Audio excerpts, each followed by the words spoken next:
10 साल तो आप लोग मोदी जी के दिए, अब कितने कितने साल के बाद मिलेगा रोजगार बिहार वाले को? तो वही बताएंगे ना अब हम लोगों के लिए। तो आप ही लोग लगता है हमने 2 बार समय दिया हुआ है बीजेपी को, आगे भी देंगे, लेकिन वही बात है, हमने इस बार उनको भारी मतों से 39 दिया था, इस बार 40 देंगे और आशा यही रखेंगे जैसे हमने 100% कार्य बीजेपी के समर्थन में किया है, वैसे ही आगे का कार्य बिहार में भी जितना भी रुका हुआ है, जैसे हमारे दरभंगा में एम्स का कार्य रुका हुआ है। लेकिन मोदी जी बोल रहे थे एम्स बन गया है दरभंगा में। देखिए वो एक प्रस्तावित मामला था जिसकी भूमि खुद राज्य सरकार बहुत समय से नहीं दे रही थी, जिसका कारण लेकिन बिहार में तो आप ही लोग का बीजेपी का बिहार में भी सरकार है और केंद्र में भी सरकार है। देखिए ये सब झूठी बातें हैं, पिछली बार भी इस बार गठबंधन की सरकार थी और उससे पहले जदयू और राजद की सरकार थी। जब उन्होंने जमीन एलोकेशन यहाँ पे नहीं किया हुआ था तो कैसे संभव है अकेला केंद्र सरकार कैसे सब कुछ कर? लेकिन विपक्ष वाले बोलते हैं सिर्फ 17 महीना में उनको दिखा कि दरभंगा में एम्स बनना चाहिए, 17 महीना से देखिए साल नहीं दिखा उनको। देखिए अब राज्य और केंद्र दोनों एक ही है, तो आप लोग टेंशन लेने की कोई जरूरत नहीं है, क्योंकि बहुत से कम समय में ही एम्स का भी निर्माण होगा और बाकी जितने कार्य रुके हुए हैं वे भी जल्द से जल्द होंगे। आप लोग नमस्कार, अभी हम लोग दरभंगा लोकसभा क्षेत्र में आए हैं। दरभंगा में आज मोदी जी का आगमन है और यहाँ पे विशाल जनसभा का आयोजित किया गया है, लेकिन जब हम लोग यहाँ पे आए तो यहाँ पे पास सिस्टम किया गया था। जब तक आपके पास पास नहीं है तब आप इसमें एंट्री नहीं कर सकते हैं। ये 10 मिनट पहले एक अनाउंसमेंट किया गया है कि बिना पास का भी अभी एंट्री हो जाएगा। तो बाहर जितना भी थे मोदी जी को देखने के लिए आने वाले, उस सब का सब जो है एंट्री यहाँ पे कर लिए हैं अभी। अच्छा, किसको वोट दीजिएगा बाबा? किसको वोट दीजिएगा इस बार? मोदी जी को। क्या क्या चाहते हैं इस बार, क्या चीज मिलना चाहिए बिहार को मोदी जी के द्वारा? जो कुछ मिलेगा सभी क्या कहें, सब कुछ मिलने वाला है। कुछ तो बिहार को ये चीज मिलना चाहिए मोदी जी के द्वारा, मिलना चाहिए, जो मिलना चाहिए सब।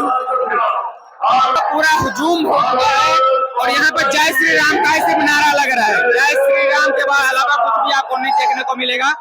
ओनली फॉर जय श्री राम का नारा यहाँ पे लगाया जा रहा है। आइए और कुछ जन से बातें करते हैं।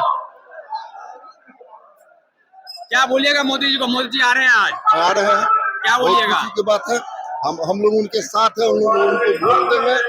इस बार अब की बार 400 पार है। 400 पार है? हाँ 400 पार है। हाँ, और क्या मतलब बिहार के लिए कुछ मांगना चाहते हैं मोदी जी से? बिना मांगे ही वो देते हैं, मांगने की क्या जरूरत है, बिना मांगे ही देते हैं। लेकिन पिछले 5 वर्ष में 39 दिए थे सांसद, आप लोग बिहार को क्या मिला? बहुत कुछ मिला। क्या क्या? देखते शहरे में मतलब बहुत सारा रेल का काम हुआ, पुल पुलिया का हुआ, गाँव देहात में सड़क पुल पुलिया वगैरह सारा काम हुआ है। अब मोदी जी के काम पे कहने की कोई जरूरत है, सारे लोग जानते हैं। लेकिन बिहार में रोजगार के लिए बहुत दिक्कत है, क्योंकि यहाँ पे जितना भी नौजवानों पलायन करते दूसरे राज्य के लिए, उसके लिए क्या कहिएगा? रोजगार के भी व्यवस्था होना चाहिए, कर रहे हैं रोजगार की व्यवस्था। लेकिन 10 साल तो आप लोग मोदी जी के दिए, अब कितने कितने साल के बाद मिलेगा रोजगार बिहार वाले को? तो वही बताएंगे ना अब हम लोगों के लिए। तो आप ही लोग जनता है, आप ही लोग उनको मंत्री बनाते हैं ना, प्रधानमंत्री बनाते हैं, आप ही लोग बोलिएगा। इस बार जीतेंगे तो हम लोगों के लिए बनाएंगे, कुछ करेंगे हम लोग। बिहार के निवेश का काम करेंगे। पलायन बंद हो जाना चाहिए बिहार से, पलायन बंद होना चाहिए बिहार से। होगा बंद, पलायन होगा बंद। क्या क्या बोलिएगा मोदी जी को? मोदी जी का बहुत ही अधिक स्वागत है हमारे मिथिला के पूरी धरती पे। हम लोग बहुत दूर से मोदी जी को ही देखने के लिए आए हैं और उनका स्वागत में हमेशा तत्पर है। मिथिला की भूमि पे बहुत क्षणों बाद मोदी जी का आगमन हुआ है, जो कि सुनकर ही बहुत अब एक दिल को छूने वाली बात है। लेकिन बिहार को पिछले 5 वर्ष में बिहार से 39 सांसद मिला था मोदी जी को जी, तो बिहार को मिला क्या 5 साल में? देखिए हर चीज को होने में समय लगता है। हमने 2 बार समय दिया हुआ है बीजेपी को, आगे भी देंगे, लेकिन वही बात है, हमने इस बार उनको भारी मतों से 39 दिया था, इस बार 40 देंगे और आशा यही रखेंगे जैसे हमने 100% कार्य बीजेपी के समर्थन में किया है, वैसे ही आगे का कार्य बिहार में भी जितना भी रुका हुआ है, जैसे हमारे दरभंगा में एम्स का कार्य रुका हुआ है। लेकिन मोदी जी बोल रहे थे एम्स बन गया है दरभंगा में। देखिए वो एक प्रस्तावित मामला था जिसकी भूमि खुद राज्य सरकार बहुत समय से नहीं दे रही थी, जिसका कारण लेकिन बिहार में तो आप ही लोग का बीजेपी का बिहार में भी सरकार है और केंद्र में भी सरकार है। देखिए ये सब झूठी बातें हैं, पिछली बार भी इस बार गठबंधन की सरकार थी और उससे पहले जदयू और राजद की सरकार थी। जब उन्होंने जमीन एलोकेशन यहाँ पे नहीं किया हुआ था तो कैसे संभव है अकेला केंद्र सरकार कैसे सब कुछ कर? लेकिन विपक्ष वाले बोलते हैं सिर्फ 17 महीना में उनको दिखा कि दरभंगा में एम्स बनना चाहिए, 17 महीना से देखिए साल नहीं दिखा उनको। देखिए अब राज्य और केंद्र दोनों एक ही है, तो आप लोग टेंशन लेने की कोई जरूरत नहीं है, क्योंकि बहुत से कम समय में ही एम्स उसका भी निर्माण होगा और बाकी जितने कार्य रुके हुए हैं वे भी जल्द से जल्द होंगे। आप लोग बस प्रधानमंत्री नरेंद्र मोदी में विश्वास रखिए, यहाँ के सांसद में विश्वास रखिए और आप लोगों से बस यही कहना चाहता हूँ कि इस बार भारी मतों से मोदी जी को फिर से विजय बनाए और इसके बाद भाजपा की सरकार आएगी और जितने भी रुके हुए कार्य हैं सारे पूर्ण होंगे। बिहार में पलायन हो रहा है क्योंकि यहाँ के जितना भी नौजवान है सब दूसरे राज्य में काम करते हैं, बिहार में कब मिलेगा काम? देखिए ये सब जंगल राज की बात है और ये सब पुरानी बातें हो चुकी है। बिहार में रोजगार का आने का क्षेत्र 10 वर्षों में जितना अधिक हुआ है वो पिछले 70 वर्षों की आजादी के बाद भी नहीं हुआ था। इसलिए आप लोग का कहना चाहूंगा 10 वर्ष भी हुआ है, आने वाले 10 वर्षों में भी बिहार के ऊपर जितने भी ज्यादा माइग्रेशन के केसेस आते थे या फिर सब होगा सब धीरे धीरे कम होंगे। हर चीज में होने में समय लगता है। 70 साल में जितना भी यहाँ पे अराजकता फैली हुई थी, जंगल राज फैला हुआ था, आप लोग देख सकते हैं सुशासन की सरकार है, इस बार फिर भाजपा की सरकार है, फिर भाजपा का सरकार है। लेकिन आप ही लोग बोलते हैं बीजेपी का जो कुछ नेता बड़े बड़े नेता बोलते हैं कि इस बार हम लोग संविधान ही बदल देंगे। देखिए ये सब कहने सुनाने की बात है। संविधान का निर्माण बाबा साहेब अम्बेडकर ने खुद किया हुआ था और ये सब विपक्ष की अपराजकता बातें सारी झूठी बातें हैं। इसमें 100% झूठी बातें रखी गई है। राहुल गांधी जी का बात पे विश्वास कैसे कर सकते हैं? वो इधर से आलू डालते हैं, उधर से सोना निकालते हैं। ऐसे लोगों की बातों पे हम विश्वास कर ही नहीं सकते हैं। लेकिन आलू डालो सोना डालने का बयान मोदी जी का ही है। नहीं, मोदी जी का वो बयान नहीं है। मैं बीच में डाल दूंगा क्लिप, आप देख लीजिए। मोदी जी ने पहला बयान दिए हैं तो बाद में राहुल गांधी ये चीज इस्तेमाल किए थे कि इधर से आलू डालो तो सोना निकलेगा। देखिए आप दूसरे के बातों को कॉपी करेंगे, दूसरे के बातों को ही रिपीट करेंगे तो वो कहीं से भी ठीक नहीं होता है। आप अपनी बातें बोलिए ना, आप अपने मुद्दे पे बोलिए। आप बोलते हैं कि हम 55% किसी के भी इंक्रीज टैक्सेस को जाकर दूसरों को दे देंगे, क्यों करेंगे आप ऐसा? यहाँ पे साम्यवाद की सरकार चल रही है। यूएसएसआर का पूरा विघटन ऐसा ही हुआ था। यहाँ पे सोशलिस्ट और कैपिटलिज्म दोनों मिलकर सरकार को चलाएंगे। ऐसे अकेले कैपिटलिज्म के भरोसे चलिएगा सरकार नहीं चल पाएगी। तो यहाँ पे साफ नौजवान का कहना है कि इस बार फिर से मोदी सरकार। क्या बोलेगा मोदी सरकार? मोदी सरकार से हम यही बोलते हैं अब की बार 400 पार, ठीक है? 400 पार के बाद क्या चाहिए? बिहार को भी कुछ चाहिए 400 पार के बाद? बिहार का 400 पार होने के बाद बिहार में जो है लेबर मजदूर जो राजमिस्त्री को साथ में जो काम करता मजदूर जो है उन लोग को कुछ सहायता चाहिए। क्या चाहिए? तो बिहार जो अभी यहाँ के नौजवान जो दूसरे राज्य जाते होने जाएंगे, जाता है बाहर अपना बिहार में रोजगार दे, जो कि हमारा बिहार का आदमी दूसरे राज्यों में जाता है।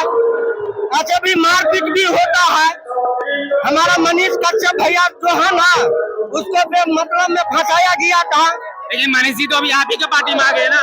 हाँ ठीक है, बहुत अच्छा है। हमारा केंद्रीय के लिए मोदी सरकार चाहिए और बिहार में जो भी कोई आवे चलेगा और कोई भी चलेगा।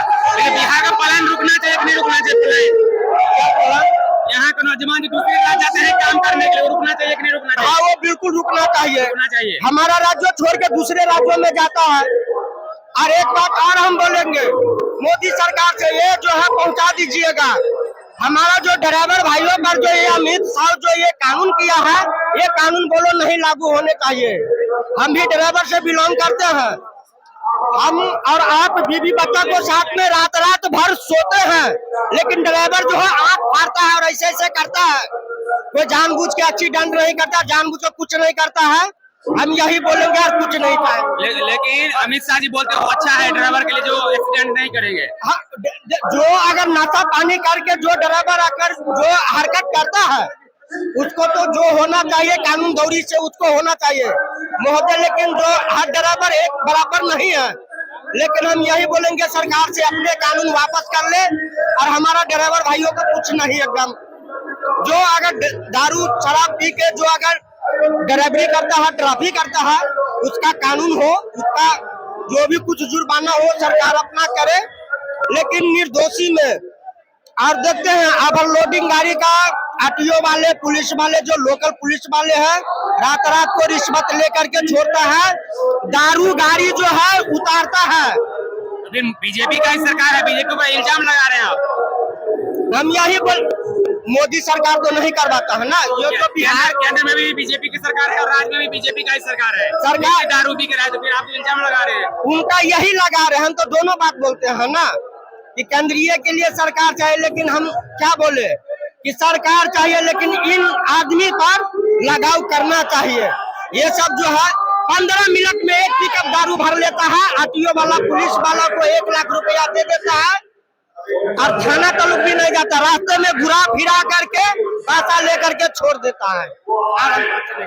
मतलब यहाँ पे सब घुसखोरी चलता है बीजेपी राज में। हाँ, घुसखोरी है, लेकिन सरकार जो है वो तो पूरा दे देता है कि ईमानदारी से ड्यूटी करो। जो वर्दी पहनता है तो ड्यूटी करता है ना, लेकिन उसको वर्दी का जो है वो लोग इज्जत नहीं रखता है, वर्दी का जो है कानून नहीं रखता है। ये सभी पुलिस वाला नहीं करता है। ये जिसको डबल तारा होगा वही बेईमान है। डबल स्टार वाले जब डबल तारा वाला बेईमान है, वो डबल बेईमान है। जो अभी जो नया है वो जो सिंगल पे है वो लोग ठीक है, लेकिन जितना जो पुराना होता है उतना वो लोग बेईमान है। तो क्या बोलेगा मोदी जी को? ये मोदी जी को हम यही बोलते हैं, या दारू खोल दीजिए या बिल्कुल बंद कर दीजिए। लेकिन बिहार में दारू बंद तो नीतीश कुमार जी करवाएंगे। नीतीश अभी दिया है ना उसको पार्टी में, तो उसको बोलो। हाँ, चलिए, ड्राइवर जी का सब अपना अपना दुख है, सब अपना अपना बता रहे हैं यहाँ पे। और यहाँ प्रोग्राम अभी चालू हो चुका है। आप लोग दरभंगा से न्यूज देख रहे थे, हम आपके साथ धर्मेंद्र थे। वीडियो देखने के लिए बहुत बहुत धन्यवाद।